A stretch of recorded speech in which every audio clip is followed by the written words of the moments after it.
সারাদিনই দেখেছেন যে আমরা কিন্তু সারাদিনই রাজীব ভাস্কর্য সহ ঢাকা বিশ্ববিদ্যালয়ের ক্যাম্পাসের বিভিন্ন গুরুত্বপূর্ণ স্থানে আমরা আইন শৃঙ্খলা রক্ষার দায়িত্ব পালন করছি।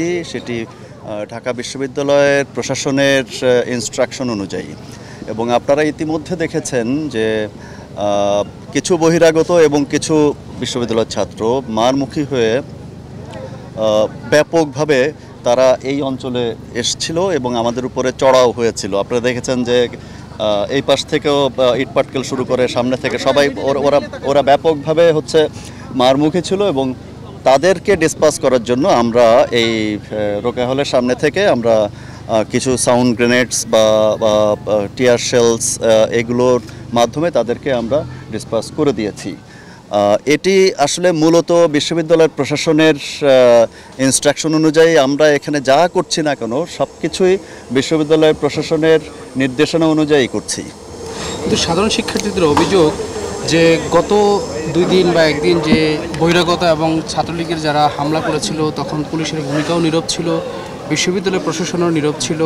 আজকে তারা শান্তিপূর্ণ কর্মসূচি করতে চেয়েছিল, তাদের যে শিক্ষার্থী নিহত হয়েছিল কোটা আন্দোলনে তাদের গায়েবে জানাজা এবং কফিন মিছিল করতে চেয়েছিল, পুলিশ বিনা উস্কানিতে বিনা ইয়াতে তাদের না, বিশ্ববিদ্যালয়ের কর্তৃপক্ষের ইনস্ট্রাকশন ছিল যে তারা রাজু ভাস্কর্যে না এসে তারা যদি দোয়েল চত্বরে করে, এটি বিশ্ববিদ্যালয়ের প্রশাসনের সিদ্ধান্তই ছিল। সেটি তাদেরকে বারবার বলার পরেও তারা এই মুখী হয়েছিল।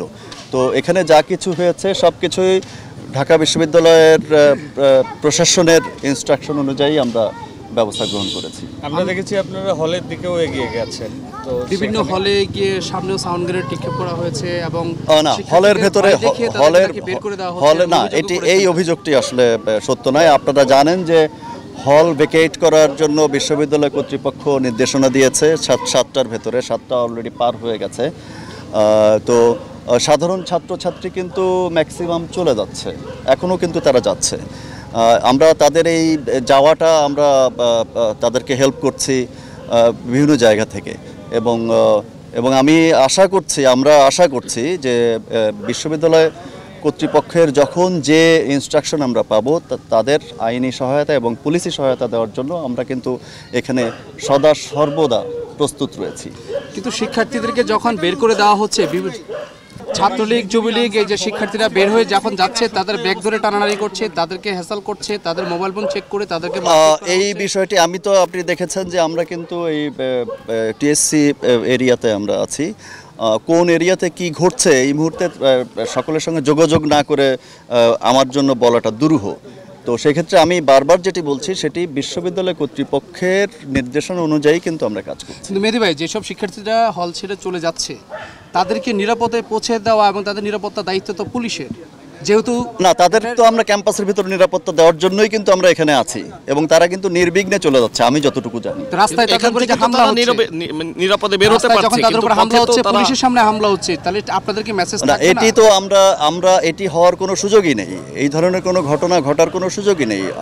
সাধারণ ছাত্রছাত্রীরা বিশ্ববিদ্যালয়ের বিভিন্ন হলে যারা আছে তারা শান্তিপূর্ণভাবে এখান থেকে চলে যাচ্ছে, আমরা সেটি জানি। কিন্তু রাতে আপনাদের অবস্থা কি হবে এবং বিশ্ববিদ্যালয়ের যে চারদিক যে ঘিরে রাখা হয়েছে এই বেষ্টনীটা কতদিন থাকবে বা আপনাদের অবস্থানটা কি হবে? অন্যান্য শৃঙ্খল বাহিনী আপনাদের সাথে যোগ দিয়েছে, সব মিলিয়ে যে বিশ্ববিদ্যালয়ে যে থমথমে পরিবেশ সেই বিষয়টা আপনারা কিভাবে দেখছেন এখন? না, এটি আসলে আমরা পরিষ্কারভাবে শুরুতেই বলেছি যে বিশ্ববিদ্যালয় কর্তৃপক্ষ যখন যেখানে যতটুকু সহায়তা চাইবে আমাদের কাছে আমরা সেই সহায়তাটুকুই দিব এবং দিয়ে এসছি। সেক্ষেত্রে পরবর্তীতে আমাদের কি ব্যবস্থাপনা আমরা গ্রহণ করব সেটিও কিন্তু বিশ্ববিদ্যালয়ের প্রশাসন আমাদেরকে ইনস্ট্রাকশন দিবেন।